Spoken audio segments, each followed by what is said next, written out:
Coach Mike McConathy, the Southland Conference basketball polls have come out. Really unsurprising. The Demons, the second place pick in both polls behind Stephen F. Austin, which has certainly had the sway in the conference the last 3 years.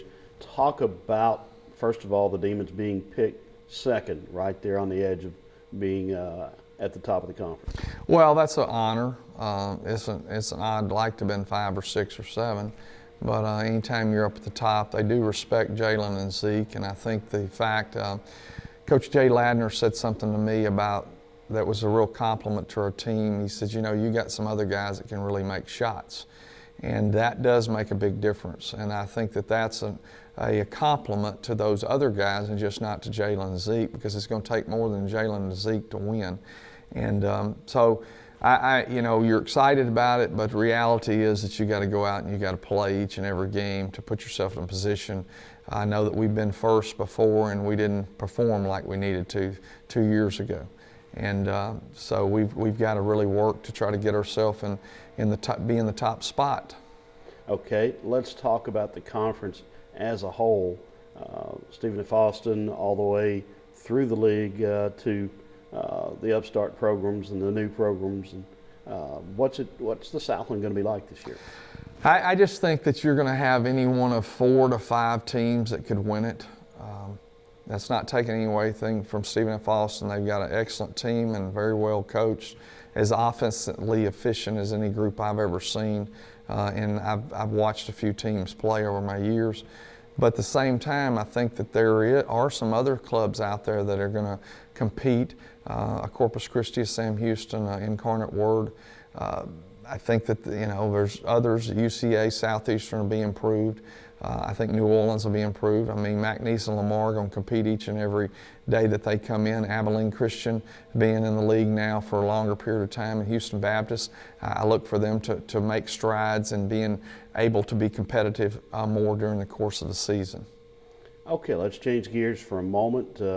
This is the season of Halloween, but it's also the season of secret scrimmages that you can't talk about. But what do teams get out of these secret scrimmages?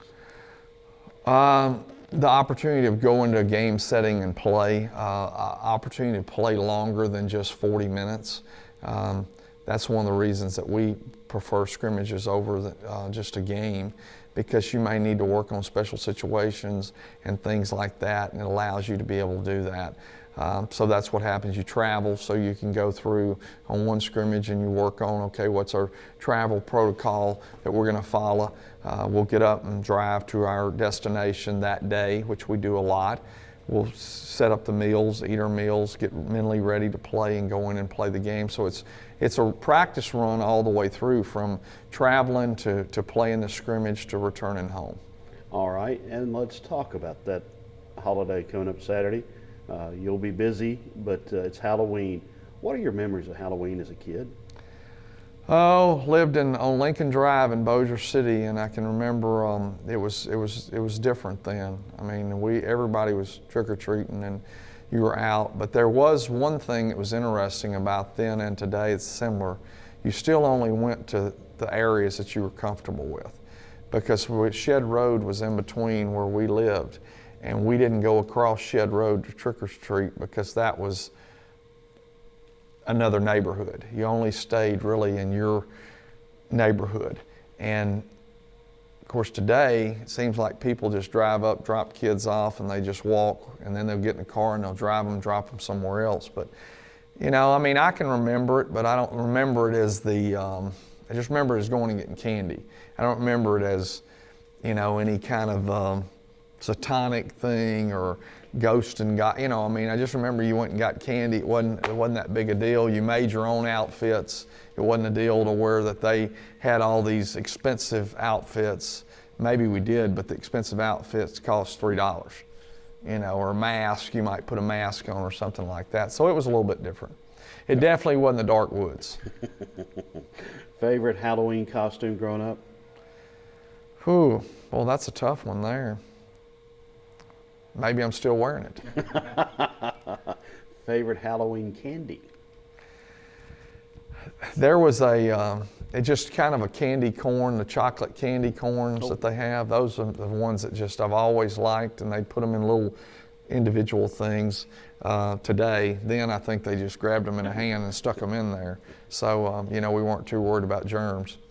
All right, and you've had two boys who've grown up. Memories of them is at Halloween. You know, it was funny because we only went to certain places, and I can remember Ninja Turtles, maybe being Ninja Turtles, them being Ninja Turtles. That's a long time ago. That's probably the best memory that I have of them being Ninja Turtles. Now they've both got the clown in them. I bet they probably might still dress up for Halloween. You know, they very well might. You know, you can't ever tell. Of course, if Lindsay dresses up, Logan has to dress up. That's the way it works. Thanks, Coach.